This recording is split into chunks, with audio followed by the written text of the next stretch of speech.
Salut tout le monde, j'espère que vous allez bien. Après la première vidéo sur l'Apple Watch Series 7, cette seconde vidéo va traiter évidemment de l'iPhone 13 qui a été annoncé comme de bien entendu lors de cet Apple Event. Alors c'est quelque chose qui était évidemment attendu, on savait à peu près tout de ce qui allait arriver. Certains avaient une petite hésitation sur le nom qu'il porterait. Bref, on va faire un peu le point de tout ce qui a été annoncé et nous verrons ensemble ce qu'il en est. Commençons un petit peu par faire tout ce qui est commun finalement à la gamme iPhone 13, que ce soit les modèles Pro ou non Pro. Alors déjà, nous avons exactement la même déclinaison que pour l'iPhone 12, à savoir un iPhone 13 mini, un iPhone 13, un iPhone 13 Pro, un iPhone 13 Pro Max. Et comme de bien entendu, nous allons bénéficier d'une nouvelle puce, la puce A15 Bionic, sur cette nouvelle gamme d'iPhone. Alors cette puce A15, je ne vais pas m'étendre dessus, Apple nous dit qu'elle est encore plus performante, elle est encore plus ceci, plus cela, bref. De toute façon, la puce A14 était déjà extrêmement performante, donc la 15 ne pourra être qu'aussi bien. Et de ce côté-là, vous n'avez aucune crainte à avoir, vous allez vraiment avoir quasiment ce qui se fait de mieux actuellement sur le marché. Alors évidemment, la seule chose que l'on va réellement constater extérieurement, c'est cette fameuse bordure typique des iPhones qui enfin diminue un tout petit peu. Alors juste un tout petit peu, parce que les capteurs, il faut toujours les garder présents. Cette bordure, elle a sa raison d'être. C'est notamment ce qui fait la force d'Apple, c'est Face ID. On y retrouve donc tout un ensemble de capteurs qui aujourd'hui ne peuvent pas exister autrement que dans cette encoche. La technologie des capteurs sous l'écran n'étant absolument pas encore au point, que ce soit en termes de fiabilité ou en termes de qualité de rendu, nous continuerons à avoir cette bordure tant que ce sera nécessaire. Alors peut-être qu'elle est un petit peu disgracieuse, mais elle a une vraie raison d'être et elle fait l'une des forces d'Apple. Maintenant, voyons un petit peu ce qu'il en est en termes de gamme en elle-même. Et donc nous allons commencer par les modèles non pro. Donc nous avons l'iPhone 13 mini et l'iPhone 13. Alors si ces deux iPhones sont extérieurement identiques à l'année dernière, excepté évidemment cette histoire d'encoche, par contre il y a quand même des nouveautés. Alors Apple commence par nous mentionner un écran qui va être plus lumineux, mais cet écran est toujours en 60 Hz. Ça fait grincer pas mal de dents, je le sais. Par contre, le 120 Hz a bien débarqué, mais c'est réservé uniquement à la gamme Pro, ce qui est tout à fait logique. On ne peut pas attendre d'Apple qu'ils nous mettent exactement les mêmes écrans en nouveauté sur les deux gammes. Donc nous restons sur un écran qui reste malgré tout excellent. Certes, il n'est que 60 Hz, mais c'est un écran qui est vraiment très qualitatif. On sait que de ce côté-là, Apple n'a jamais lésiné. Point très intéressant, c'est que toute la gamme iPhone cette année voit son autonomie augmenter. Alors pour les modèles non pro, puisque nous parlons de ceux-ci pour l'instant, c'est 1h30 de plus pour le mini et 2h30 de plus pour le modèle de 6,1 pouces. En tout cas, ce sont les durées qui ont été annoncées par Apple. Alors c'est surtout intéressant pour l'iPhone 13 mini, puisqu'on sait que l'iPhone 12 mini, c'était vraiment le point noir de ce téléphone. C'était une autonomie qui était vraiment trop juste quand on l'utilisait de façon relativement intensive. Alors au niveau des capteurs, ce qui est très intéressant, c'est que finalement, nous allons récupérer sur ces iPhones non pro les capteurs de l'iPhone 12 Pro Max de l'an passé. Alors, nous restons sur un grand angle et un ultra grand angle. Là, il n'y a toujours que deux capteurs, désormais en diagonale. Nous n'avons toujours pas de zoom, mais par contre, le capteur grand angle notamment, c'est celui de l'iPhone 12 Pro Max de l'an passé. C'est un capteur plus grand, donc il laisse entrer plus de lumière et par conséquent, c'est mieux pour les photos en basse luminosité. Et également, il va bénéficier de ce fameux capteur stabilisé qui avait été présenté l'année dernière sur le modèle Pro Max. Alors ce qui est également intéressant, c'est que non seulement la gamme non pro bénéficie de ces nouveaux capteurs, mais elle bénéficie également de certaines capacités logicielles, allons-nous dire, qui étaient associées au capteur. Et donc on voit arriver tout un ensemble de choses qui étaient l'apanage de la gamme Pro l'année dernière et qui vont devenir désormais disponibles dès le premier modèle d'iPhone. Et ça, c'est vraiment un très très bon point. Alors concernant les tarifs, nous restons exactement sur les mêmes montants que l'année dernière pour l'iPhone 12. L'iPhone 13 mini démarre à 809 € et l'iPhone 13 va démarrer lui à 909 €.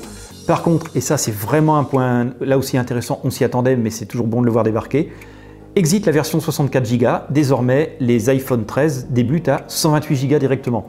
Donc on économise encore 50 € par rapport à l'année dernière. Ce qui est vraiment, à mon sens, pour cet iPhone 13, un ensemble de points très très intéressants puisqu'on récupère des caractéristiques de l'iPhone 12 Pro de l'année dernière et nous avons un prix qui reste identique mais avec une capacité de stockage supérieure. Donc pour moi cette gamme iPhone 13, si elle ne révolutionne pas le style, au moins elle apporte quand même des gains que je trouve relativement significatifs. Voyons à présent ce qu'il en est de la gamme Pro de cet iPhone 13. Alors si nous l'avons vu, la gamme non pro a bénéficié d'un certain nombre d'avantages et notamment des éléments qui sont hérités de l'iPhone 12 Pro Max de l'année dernière. La gamme Pro, paradoxalement, je trouve qu'elle évolue un petit peu moins. Alors extérieurement, nous avons exactement les mêmes modifications que ce que je vous ai dit pour la gamme non pro, c'est-à-dire l'encoche, c'est tout. Par contre, l'écran, je vous l'ai mentionné un petit peu tout à l'heure, eh bien, nous avons enfin un écran 120 Hz adaptatif qui arrive sur la gamme professionnelle des iPhones. Alors de ce côté-là, Apple ne pouvait clairement plus faire l'impasse, hein, il fallait absolument que ça débarque, puisque c'est présent chez Android déjà depuis au moins 2 ans environ. Pour ce qui est de l'autonomie, je vous le disais pour la gamme non Pro, nous avons exactement la même chose pour la gamme Pro. Nous avons 1h30 de plus pour l'iPhone 13 Pro et 2h30 de plus pour l'iPhone 13 Pro Max. Donc là aussi, un petit gap quand même intéressant en termes d'autonomie, même si ces modèles n'étaient pas vraiment handicapés de ce côté-là l'année dernière. Alors là où l'année dernière, pas mal de monde a été très ennuyé de voir une différenciation dans la gamme Pro entre le Pro et le Pro Max, eh bien cette année, Apple revient sur ce qui se faisait traditionnellement, à savoir exactement les mêmes téléphones. Ce qui va différencier l'un de l'autre, c'est tout simplement la diagonale de l'écran et bien évidemment la taille de la batterie et donc l'autonomie. Mais sinon, au niveau hardware, ils sont strictement identiques, ce qui est une très bonne chose. Ça permettra, en fonction de vos préférences et aussi, disons-le tout net, en fonction de votre budget, de choisir un modèle ou l'autre, sans avoir à faire l'impasse sur certaines capacités, notamment hardware, telles que c'était le cas l'année dernière. Alors en ce qui concerne les capteurs, contrairement à la gamme non pro, je suis un petit peu plus déçu sur ce qui concerne cette gamme professionnelle. En tout cas, pour le moment, en attendant d'en savoir plus une fois qu'ils vont être disponibles et qu'ils auront été testés. Mais hormis le fait qu'ils soient strictement identiques, ce qui est un très bon point, je m'attendais à un petit peu plus. Alors ce sont toujours des capteurs de 12 millions de pixels. C'est pas forcément négatif en soi, parce que ce qui compte surtout, c'est pas le nombre de millions de pixels, c'est surtout la façon dont l'image est traitée. Mais on pouvait s'attendre à avoir au moins 16 ou 24 millions de pixels. Enfin, pour moi, 24 millions de pixels, ça aurait pas été déconnant. Après, au-delà de ça, on ne peut pas dire que les gains apparents de ces capteurs soient très significatifs. On nous les annonce comme étant un peu plus lumineux, ils ouvrent un petit peu plus, en tout cas pour le grand angle et l'ultra grand angle. Ce n'est pas le cas du capteur, du zoom.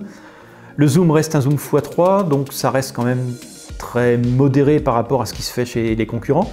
C'est un peu dommage, un x5 aurait vraiment été intéressant, et pourquoi pas un x10. Donc je trouve que, en ce qui concerne la gamme Pro, finalement, pour la partie capteur photo, Apple est plutôt timoré. Concernant le stockage, alors nous restons sur un modèle de base à 128 Go comme l'an passé, donc il n'y a pas d'évolution. Par contre, nous avons un modèle à 1 Teraoctet qui est désormais disponible. Mais sinon, pour ce qui est des prix de départ, eh bien, nous retrouvons les mêmes tarifs que l'année dernière, c'est-à-dire que le 13 Pro sera à 1 159 € et le 13 Pro Max à 1 259 €. Alors ce que l'on peut dire en première conclusion sur cette gamme iPhone 13, eh bien c'est que pour moi en tout cas, la gamme non Pro est plus intéressante que la gamme Pro. Je trouve que les gains sont plus significatifs sur l'iPhone 13 mini et l'iPhone 13 qu'elle ne l'est sur les modèles Pro. C'est un petit peu dommage de ce côté-là. Alors on nous a pas mal présenté, on nous a pas mal vanté également des capacités de... Alors, je ne sais pas comment vous le dire. Bon, ils nous ont donné un nom qui est... plus quoi, enfin bon, peu importe. En gros, c'est du bokeh vidéo. Ça reste purement logiciel. C'est pas forcément très concluant. Donc, pour moi, pour l'instant, hein, on est un petit peu plus sur du bullshit que sur un intérêt véritable. Alors, chacun verra midi à sa porte, hein, évidemment, c'est toute une question de préférence, mais pour moi, si vous êtes déjà utilisateur d'un iPhone, que ce soit un iPhone 12 et même un iPhone 11, hein, l'iPhone 13 ne se justifie pas, enfin, je pense pas. Si vous êtes satisfait de votre téléphone actuellement, il n'y a aucune raison de changer. Si vous avez un téléphone plus ancien, ce sera à vous de voir si le gain est significatif. Hein, c'est encore une fois quelque chose que vous seul pourrez décider. Par contre, si vous êtes un nouvel acquéreur d'iPhone, si vous étiez sous Android auparavant, la question se pose, quel téléphone choisir? Alors je vais prendre encore une fois mon exemple, hein, puisque je suis un acheteur potentiel d'iPhone, pour remplacer un téléphone Android. Eh bien, même si j'étais plutôt tenté à la base historiquement, par le modèle Pro, parce qu'il correspondait plus à mes besoins, cette année, franchement, le rapport qualité-prix, alors je suis plutôt sur un 6,1 pouces. Le modèle Pro Max, pour moi, est beaucoup trop gros. Et le Mini, s'il m'intéresse énormément. Malheureusement, l'écran est quand même un petit peu petit par rapport à mon usage. Donc pour moi, le choix se fera entre l'iPhone 13 ou l'iPhone 13 Pro.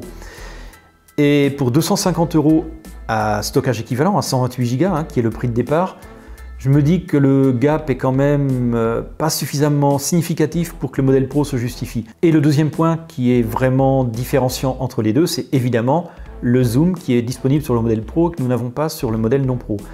Alors ça me chagrine un petit peu plus. Mais là aussi, est-ce que les 250 € vont justifier le gap?